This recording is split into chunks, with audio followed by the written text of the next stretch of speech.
आवश्यकता न रह जाए, ना हमें जीने की चाह, न मरने की चाह, न हमें शरीर स्वस्थता से मतलब, न अस्वस्थता से। तुम सन सहज सने, आपसे केवल प्यार हो। अगर ये चाह हो जाए कि हमारे रोग निवृत्त हो जाए, दुख निवृत्त हो जाए, तो फिर ये तो हो सकता है, लेकिन भगवत प्राप्ति नहीं हो सकती।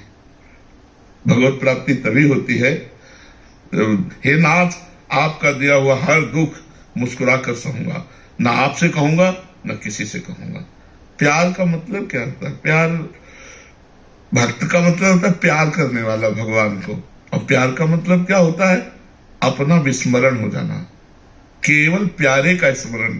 अपने दुख दर्द का स्मरण रहा तो फिर भक्ति का रंग क्या?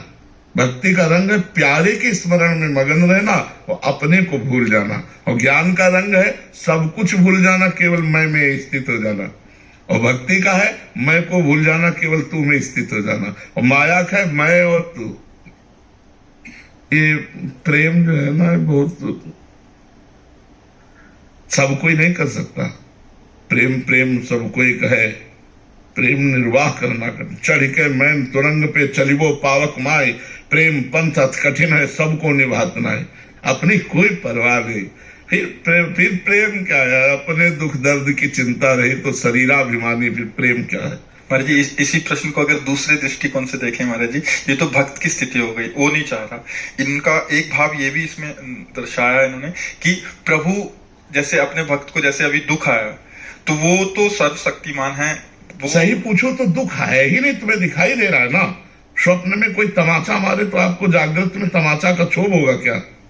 पर स्वप्न में हो तो लगेगा, तड़ाक से लगेगा। अगर जाग चुके हो तो हंसोगे उसकी बात। ये क्या यार, कोई नहीं।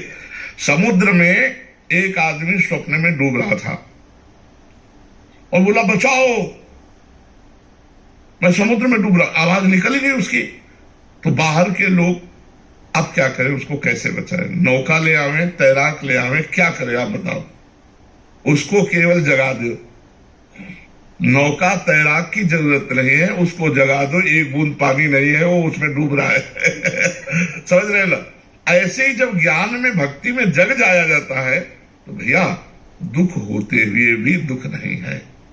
जेहि जाने जग जाए हेराई, जागे जथा स्वपन भ्रम जाई। सत्य मानिए, आपसे सच्ची कह रहे हैं, इस शरीर को जो कष्ट है वो भयानक है। कितने कष्ट मतलब आपको, लेकिन जीरो, कोई कष्ट नहीं।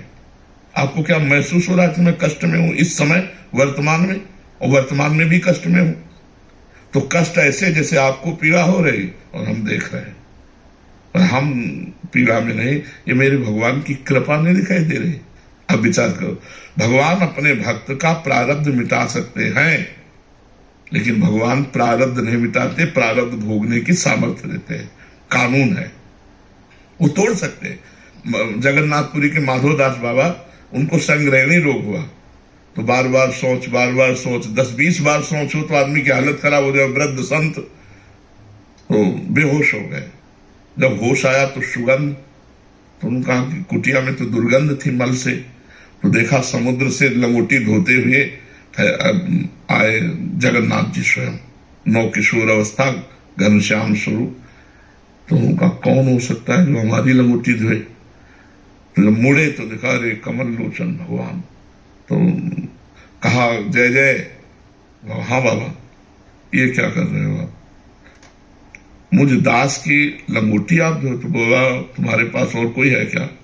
बोले प्रभु आपके सिवा तो कोई नहीं। तो बोले जिसका मेरे सिवा कोई नहीं है उसकी स्वयं मैं सेवा करता हूं। भगवान कहते हैं ना योगक्षेमम कराम में, हम नहीं कहा कि मैं करवा देता हूं, नहीं तो जय विजय को भेज देते। कितने भगवान के पार्षद हैं, भगवान किसी को पे, वो स्वयं बोलते हैं योगक्षेमम वहां में हम, मैं। तो यही प्रश्न किया था श्री बाबा ने ठाकुर जी से कि तो जय जय फिर प्रारब्ध ही नष्ट कर दे, इससे तो अच्छा कि हम आपको देख रहे हैं कि मल भरी लंगोटी धो रहे हो, तो इससे अच्छा हम।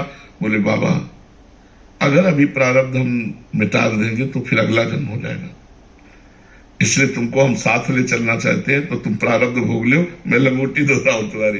तो सच्ची मानिए आप ये सब कष्ट है, पर इतना प्यार, इतना दुलार, इतना आनंद वो दिए हैं कि उसी आनंद के बल से ऐसी बुरी स्थिति में भी ये सब हो रहा।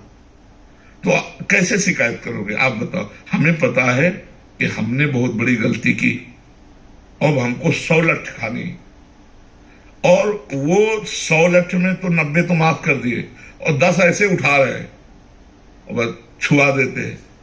लोग समझ रहे कितनी जोर का पीटा जा रहा है और वो लठ ऐसे आती है। नहीं, अब आपसे कोई पूछे कि ये आपका स्वामी कितना निर्दयी लठ से मार रहा है, तो आपको क्या लगेगा? आपको लगेगा तुम कृपा नहीं जानते यार। नहीं, 100 लठ लगनी थी और ये जो 10 लग रही ना, ये केवल ड्रामा है।